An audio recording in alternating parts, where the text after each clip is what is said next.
bien, se preguntará por qué los tenemos hoy acá reunidos.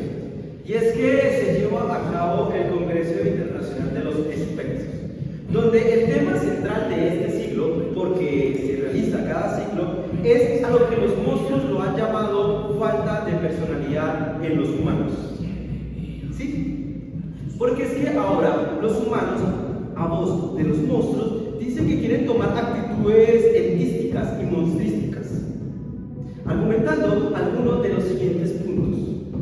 Se ha avistado humanos en plazas y parques con máscaras y actitudes animalísticas, pero ese es el menor de los casos. También se ha registrado que en cierta isla se han encerrado algunos, han vuelto los mismos de siempre y los actos allí cometidos ni los monstruos mismos se atreven a repetir.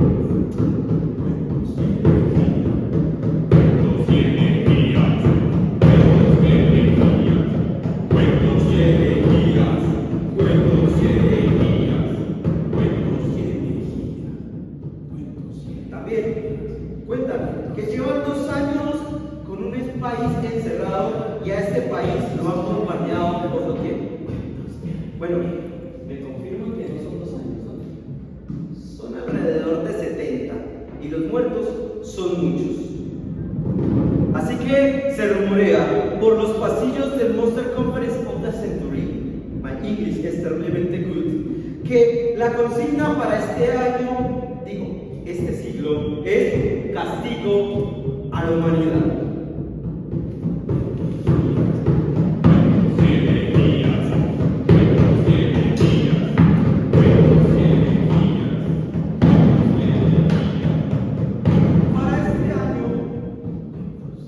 Para este año tenemos como invitados a intervenir distintos grandes invitados para exponer sobre la problemática central.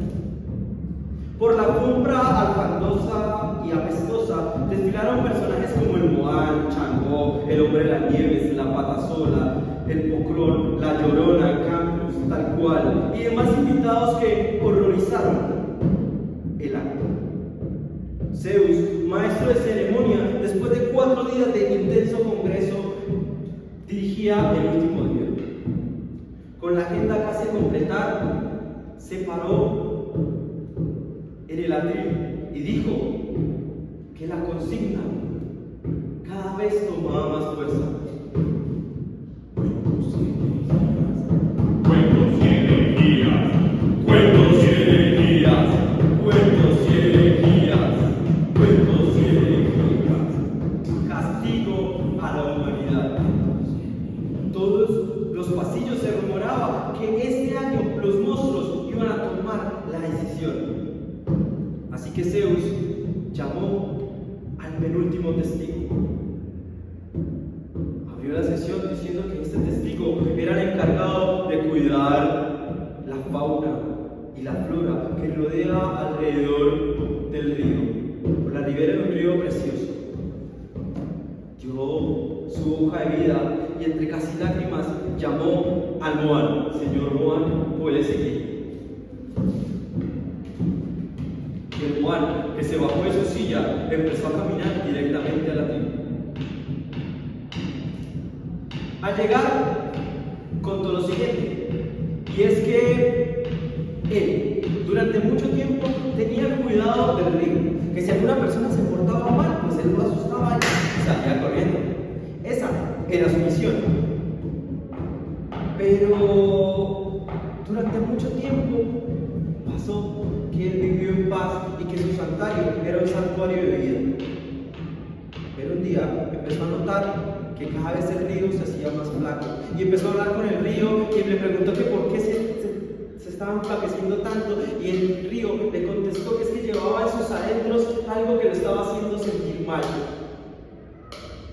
El Moán, para solucionar aquel problema, empezó a ir el río arriba y empezó a ver que cada vez la fauna se encontraba un poco más triste, la flora empezaba a sentirse un poco más densa.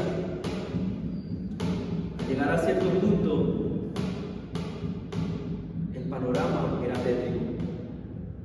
Todos los animales guardaban silencio y el río escupía sangre. Una mancha roja cubría sus aguas, y es que cada cierto tiempo aparecía un camión negro que se parqueaba en la ribera del río. De él descendían unos hombres que bajaban unos cuerpos humanos y los tiraban al río para que nadie los encontrara. El Moán, horrorizado de ver esta situación, porque entre todos sus monstruosos años de vida nunca había visto un acto tan monstruoso.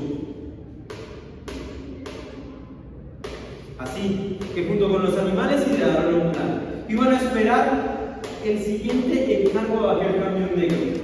Pasaron los días y el camión negro llegó. Parqueó en la ribera del río. Los hombres se bajaron, abrieron las compuertas, y cuando iban a bajar el primer cadáver y lo iban a echar al río, se escuchó en el unísono en aquel río un fuerte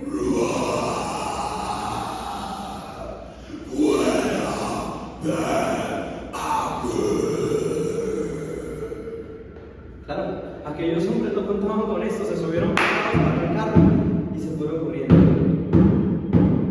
El Moán, que sabía despedir a sus muertos, arropó a aquellos hombres, y cuentan que gracias al Moán muchas familias pudieron encontrar esperanza al encontrar aquellos cuerpos.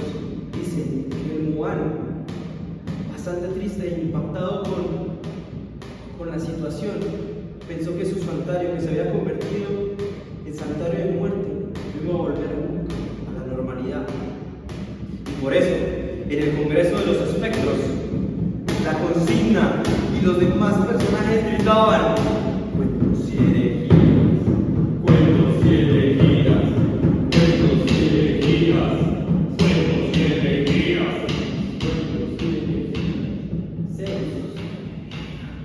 Zeus, ya cansado de tantas historias, le agradeció al Moán por ser tan valiente de contar su historia y por ser tan valiente de enfrentar a los humanos.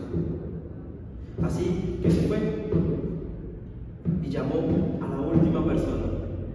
Con ustedes, damas y caballeros, vamos a presenciar la última de nuestras invitadas. Esta es una mujer que recorrió pueblos por doquier en búsqueda, porque ella siempre busca algo, pero lo que encontró fue algo que a ella misma la espantó. Recibamos con un fuerte aplauso a la señora Llorona. Cuentos y herejías, cuentos y herejías, cuentos y herejías, cuentos y herejías. Todos, abrumados por ya los días, el cansancio del Congreso, el cansancio de las historias, escucharon atentamente a la última invitada, la Llorona, que llegó preguntando lo de siempre: ¿dónde están los hijos? No, mentiras, es un chiste.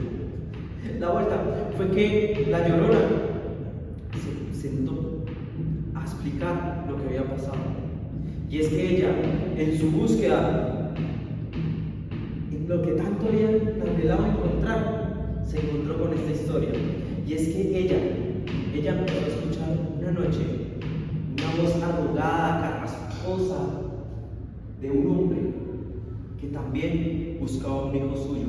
Pero este hombre lo buscaba como con rabia, como con malestar, y decía: ¿dónde está este? ¿Dónde está este man? ¿Dónde se habrá escondido? Y ella, impactada porque pensaba que era un compañero de búsqueda, se fue escondidita detrás de él a ver si él sí podía encontrar a su hijo. Y aquel hombre lo buscaba desesperado por todo el pueblo hasta que lo encontró. Aquel niño estaba arrinconadito, asustado y tembloroso. El hombre, con voz gruesa, casi detestable, y sin saludar y sin mediar palabra, con su mano de hombre, lo golpeó. Le preguntó que si tenía lo del día, que si la respuesta era negativa, le iba a ir peor. El niño, llorando y con la mirada desencajada, le pedía perdón, pero es que el día no había alcanzado para los pesos que necesitaba. El hombre lo tomó en los brazos, lo alzó, le sacó el dinero y le dijo que no volviera a la casa si no se hacía lo del día, y lo del día completo, que esto ya no contaba. La Llorona, al ver eso, no sabía por qué hacía esto, si había encontrado al hijo, que si ella encontraba al hijo algún día lo iba a abrazar con el alma. Entendió que no todos buscan con las mismas intenciones. Así que se cercioró que esa historia no se repitiera. Persiguió a aquel niño, le entregó unas monedas de oro para que comiera ese día y muchos días del año más, no solo él, su familia y sus hermanos. Pero le dijo que en silencio, que no volviera por su padre y que se fuera con los suyos, con lo que en verdad quería. Mientras tanto ella, lo que hizo fue a cambiar. Se puso un vestido hermoso, se peinó esos viejos pelos, se maquilló y se fue justamente al bar donde aquel hombre se había ido a gastar los pesos que el niño había hecho. Llegó, pidió una copa y se sentó. Justo diagonalcito donde aquel hombre estaba sentado. Lo miró y aquel hombre, como creyendo que había conquistado el mundo, le sonrió. Con la mirada empezaron a dialogar y él se fue acercando, le ofreció un trago y la Llorona sin ninguna palabra asentó. Él le coqueteaba, le decía frases sin sentido para que ella se sonrojara y ella lo único que hizo fue sonreírle. Él, al preguntarle si quería ir a otro lugar, ella con una sonrisa le dijo que sí, que lo va a llevar a un lugar donde solo van a poder ir los dos. Aquel hombre se sorprendió porque dijo correcto. Se paró, salieron del bar y cuenta la Llorona y cuenta los que estuvieron en el bar que esa fue la última vez que vieron a aquel hombre que perdió en su miseria. La Llorona lo compró como suyo para que no volviera a irrumpir la paz de nadie. El Congreso estaba desahuciado. La consigna cada vez era más cruel.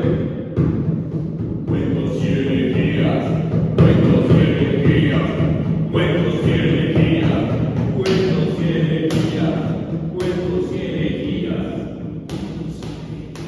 Castigo a los humanos. Pensemos, no había visto que faltaba un invitado. Y es que este invitado estaba escrito con una letra diminutica. Le dijo a los invitados que esperaran, que era una pequeñita intervención, que no lo había podido leer y que le había traído una lupa para que lo pudiera ver. Y es que el último de los invitados tenía un argumento para este gran tema. Así que, sin tanto rodeo, lo llamó. Y este invitado es el que usted, a mí o a cualquiera, es el causante de que a usted se le pierda las medias, pero no las dos, una media. Es el causante de que a usted, mientras está viendo la televisión, va por una cerveza y vuelve, se le pierde el control que usted muy seguramente había dejado en la mesa. El duende. Señor duende, pase a la tribu.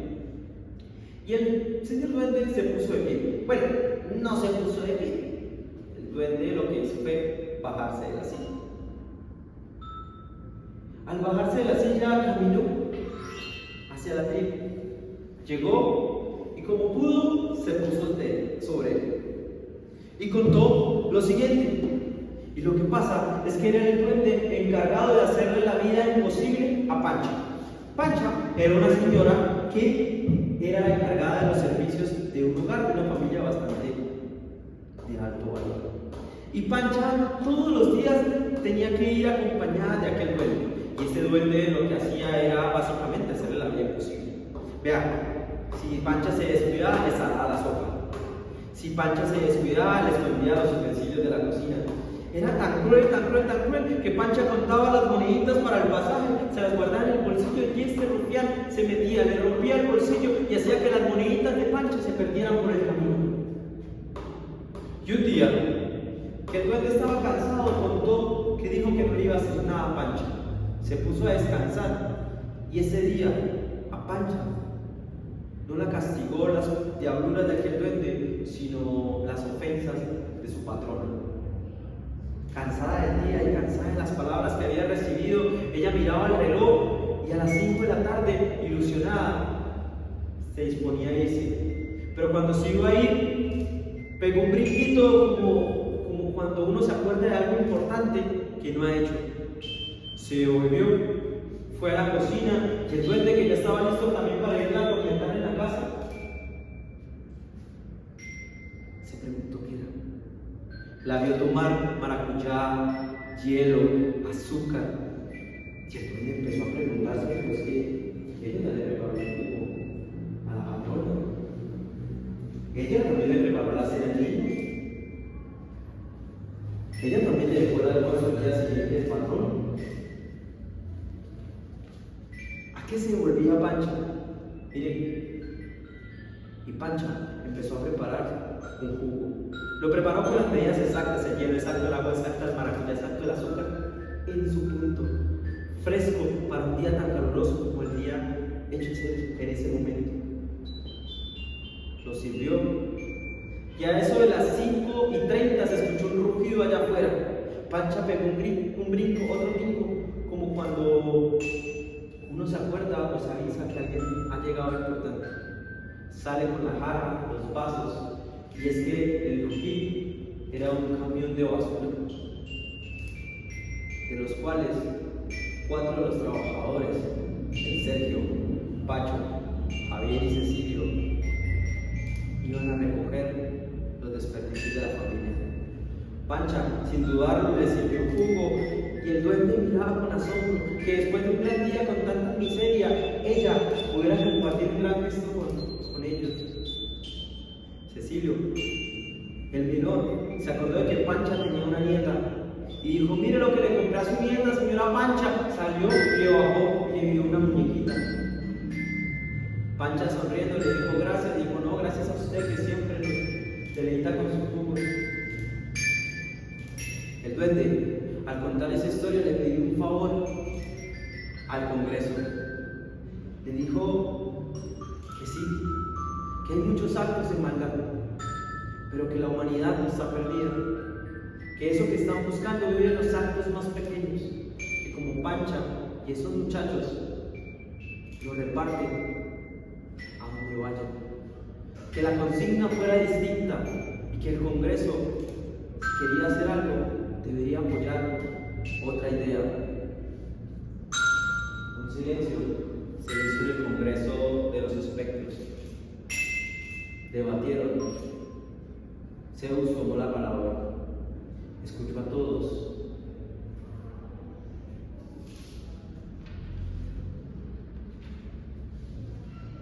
y la decisión que tomó el